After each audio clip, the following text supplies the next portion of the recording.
Greetings and salutations, spell nerds. Today is Tuesday. So our theme this week is history. And with how vague of a theme that is, I'm really looking forward to seeing what each of us do with that theme.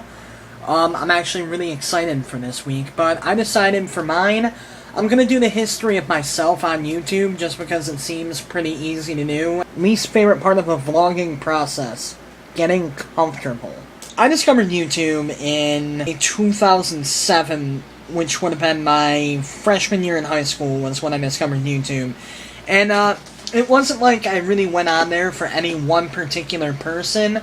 I really didn't follow anyone at the time. I just went on there to watch professional wrestling matches and listen to music and all that fun stuff. The first person who I first started subscribing to on YouTube, who's more famous, is Philip DeFranco. He was one of the big reasons why I decided to start YouTubing, because I figured, hey, this guy's got a hell of a fan base, he's really funny, he's really popular, he's thriving here. But the guy who actually got me to start YouTubing, one of my friends from back in high school, whose name on here was Dude Man Bro. Now, Dude Man Bro did a series of GIF videos called the Anonymous series, and I was a massive fan of those. Me and him were talking in ceramics class, my sophomore year, I want to say his junior year, might have been his senior year, I don't know. And we're talking about it, and he said, hey, you know, why don't you go check out my YouTube channel? And I started seeing the Anonymous videos, and I'm like, wow, these look like they're a lot of fun to do. So I can point at Dude Man Bro and say that he is the reason why I started YouTubing. And I started off doing, honestly, a blatant ripoff of the Anonymous series, called the What the Hell series, which was another series of GIF videos, just random GIFs strung together. And I put the first one up in March of 2008. Now, the first one did extremely well, with 479 views so far. But the second one, which I released the day after the first one actually, really got me excited. What the Hell GIF Montage 2 by Balls Rotten 1. Currently it has 1,632 views. And when that one started getting really popular, I want to say within the first week it had over 100 views, which is still a very pleasant surprise to me if any of my videos get over 100 views. So to see this one, my second YouTube video, become as popular as it did, I was like, whoa, this is absolutely incredible.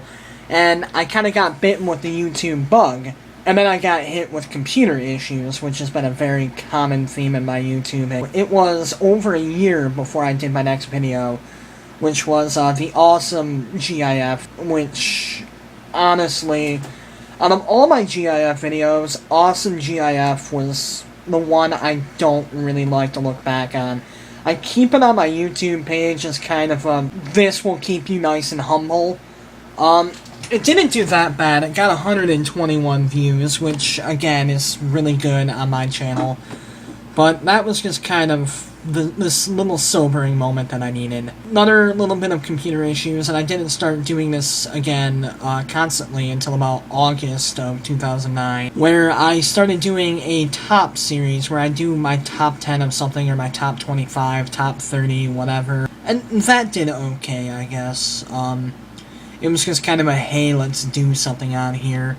But I never really appeared on camera because I didn't have a webcam at the time, and I figured, hey, who would want to sit here and listen to me talk? Until about February of 2010, when I started doing my professional wrestling reviews. And my first one was talking about how disappointed I was with the final episode of ECW. I got some hate for that one. I got some praise, too, but it was a pretty even reaction, which is surprising because usually with my wrestling reviews, people either fully agree with what I have to say or they disagree with everything I have to say, but that one was right down the middle. That only got about 32 views, which for my wrestling videos is really, really good, but, you know, I was kind of bitten by that. Like, hey, people are actually listening to what I have to say. I don't need to do the GIF videos or anything for people to be interested. I think I still did a couple of those afterward, but, it was nice because, this was around the time when I got my Windows 7 computer, which as I'm sure you all know, doesn't, you can't use GIFs with the Windows 7 Movie Maker. So, this was really when I started transitioning into what I'm doing now. But let's go ahead and jump ahead to July of 2010. I guess you could say I did my first collaboration channel, even though I came in after the main show was kind of phasing out. I started doing video responses for the Greg St. Williams, Fat Guy Little Greg videos. And, you know, I just went on there and I kind of gave my opinion of whatever they were talking about that day. And I was originally slated to do a guest spot with them, but that show kind of faded out, and I want to say it was a little while after they filmed their last Fat Guy and Little Greg video. August 2010, I started filming the Bronson Show, where I got comfortable doing what I do on YouTube in. You know, I kind of developed my YouTube personality, which really isn't any different from my normal personality, just that I dropped the F word a little bit more. Well, at least on my personal channel. I try not to swear in this one. It was also in about August of 2010. It might have been September, maybe even October, and I became a member of the nerd fighting community. I saw my first Vlogbrothers video, which I actually think it was either the animal power moves, or it was like tortoise sex or something. It was something really weird, and I'm like, hey, these guys are actually pretty cool, and I started watching their videos. Wow, I'm talking really fast today. I usually kind of start off really fast, but then really slow down. August was a very big month for me, and in November of 2010, I started putting up some of my music. The first song, MC Squared Nipples on My Chest. And Nipples on My Chest so far has only gotten 140 views, but, you know, it was kind of like, hey, people are actually watching my music. Not to say that that's the first time that any of my music's ever gone up. It might have been December of 2009, but I'm gonna say January of 2010. My old band, Far From Exile, we put up the videos from what would become the last concert that we'd ever do as a group. And those did really well, but it was kind of nice to see that I can put up my own music that I worked on, even though that this was a cover of a different song that one of my buddies wrote. But it was still nice to see that people actually gave a crap about my music, and that got me really, really excited. In February of 2011, this is arguably my biggest year in the history of my YouTubing, because in February of 2011, I first started doing vlogs, and more importantly, that's when the Year of the Nerd channel launched, which has been the most regularly I've done anything on YouTube. Usually with my personal channel and any other channel that I've done, you know, a couple months can go by without me posting a video up, or a couple weeks or whatever. With a couple exceptions, though, I've done a video for the Year of the Nerd channel every single week. And even when I was having computer issues and I had to set my laptop in, I was still finding a way to do it every single week that I could. So I guess you can say that the Year of the Nerd channel is kind of helping slap me into shape as far as, hey, you need to have at least something up every single week.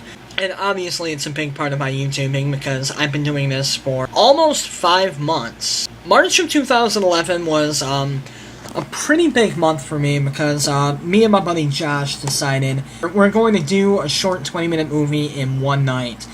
And we put Waterford, The Quest of Bubba and J-Dub up. It took us approximately 12 hours to shoot, edit, and upload it. And I mentioned that one because that was a really big experience for me, because that was the first time I've ever really tried doing, like, a skit instead of just talking in front of a camera, uploading a song, or just a random GIF video. That was the first time that I really sat down and planned out something that far in advance, even though almost the entire thing was improv. And that was a really good experience for me. Now, this past month, I uploaded my stand-up video, and that's done pretty well. I want to say that that's gotten over 100 views.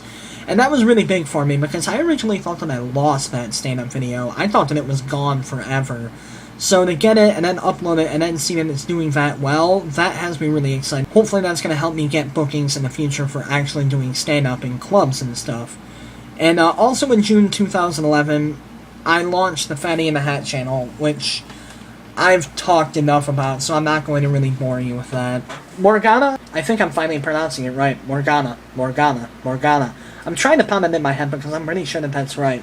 Your video on Thursday, though, I really enjoyed it. I thought that it was cool, kind of the simple yet really creepy aspect, not to mention there was an amazing squirrel, and amazing squirrels are amazing, and awesome graffiti is awesome, and I appreciate both of them. I really liked your video, and Daniel, you have an amazing voice, good sir. I just really wanted to say that. Aiden, I understand that you weren't able to do a video last week. You know, computer issues and computer issues. God knows that I have definitely had them in the history of my YouTubing. See how that went all full circle? Anyways, I'm kind of rambling at this point. It's already 15 minutes long, and I'm going to have to edit all of this, and I have to shoot other stuff tonight. So, Aiden, I'll see you tomorrow, buddy.